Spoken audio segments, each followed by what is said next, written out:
ఓం నమో వెంకటేశాయ. జై గోమాత. ప్రపంచంలోనే అతి పెద్ద ధార్మిక క్షేత్రం ఏది అంటే అది తిరుమల తిరుపతి దేవస్థానం. అలాంటి ధార్మిక క్షేత్రానికి నిత్యం ఏదో విధంగా అప్రతిష్ట పాలు చేసే విధంగా వార్తలు రావడం, శ్రీవారికి నిత్యం అరిష్టం జరగడం శ్రీవారి భక్తుల్లో, గో బంధువుల్లో, హిందూ బంధువులు అందరూ కూడా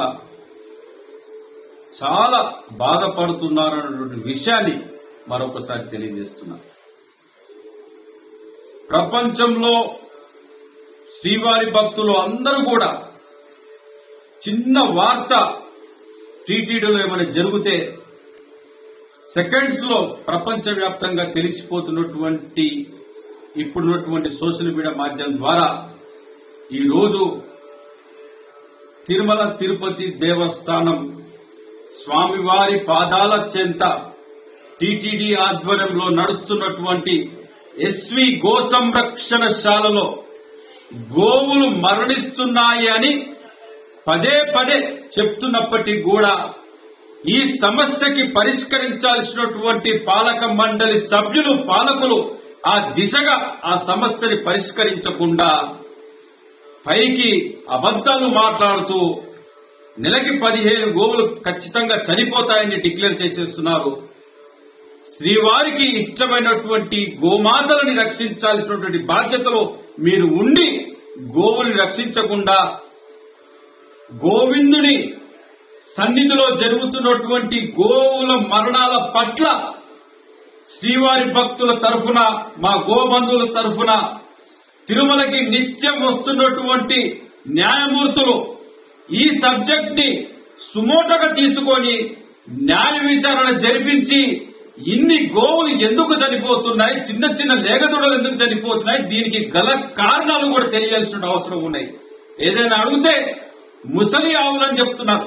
తిరుమల తిరుపతి దేవస్థానానికి దాతలు ఇస్తున్నటువంటి గోవులు అన్ని కూడా 4 సంవత్సరాలు, 3 సంవత్సరాలు, 5 సంవత్సరాలు లోపే ఉన్నాయి తప్ప ఏది కూడా 14 సంవత్సరాలు దాటినటువంటి గోవు ఒక్కటి కూడా టీటీడీ ఎస్వి గో సంరక్షణశాలలో లేదు. ఇప్పుడు వెటర్నరీ డాక్టర్స్ ని మన ఆంధ్రప్రదేశ్ లో ఉన్నటువంటి ప్రభుత్వానికి అనుకూలంగా ఇస్తారు అనుకుంటే పక్క రాష్ట్రంలో నుండి ఉన్నటువంటి వెటర్నరీ డాక్టర్స్ పిలిపించి ఎంక్వైరీ చేపించండి. ఎస్వి గో సంరక్షణశాలలో చనిపోయిన గోవులు ముసలివా లేగదుడయా అని తేలుస్తారు. లేని పక్షంలో ఉన్నత న్యాయస్థానం న్యాయమూర్తులు నిత్యం వెంకటేశ్వర స్వామి దర్శించుకుంటూ వెళ్లిపోతారు, మీ మొక్కులు తీసుకుంటారు. కానీ వెంకటేశ్వర స్వామికి ఇష్టమైనటువంటి గోవు చనిపోతుంటే ఒక్క న్యాయమూర్తి కూడా ఈ కేసుని సుమోటోగా తీసుకొని ప్రశ్నిస్తలేడనేటువంటి బాధ మాలో ఉంది. ఖచ్చితంగా వెంకటేశ్వర స్వామి సాక్షిగా చెప్తున్నారు, ఇప్పటికైనా ఈ వీడియో ద్వారా హైకోర్టు న్యాయమూర్తులు, తిరుమలకు వస్తున్నటువంటి న్యాయమూర్తులందరినీ కూడా విజ్ఞప్తి చేస్తున్నా, మీరు తిరుమల ఎస్వి గో సంరక్షణశాలలో గోవులు ఎందుకు చనిపోతున్నాయి, చనిపోవడానికి గల కారణాలని బయటికి తీయాల్సిన బాధ్యత మీపై ఉన్నది. రాజకీయ నాయకులు ప్రతి సవాలు తీసుకోవడం వల్ల సమస్యకి పరిష్కారం కాదు. వెంకటేశ్వర స్వామి భక్తునిగా కోరుకుంటున్నా, ఖచ్చితంగా ఈ సమస్యకి పులిస్తపడాలి.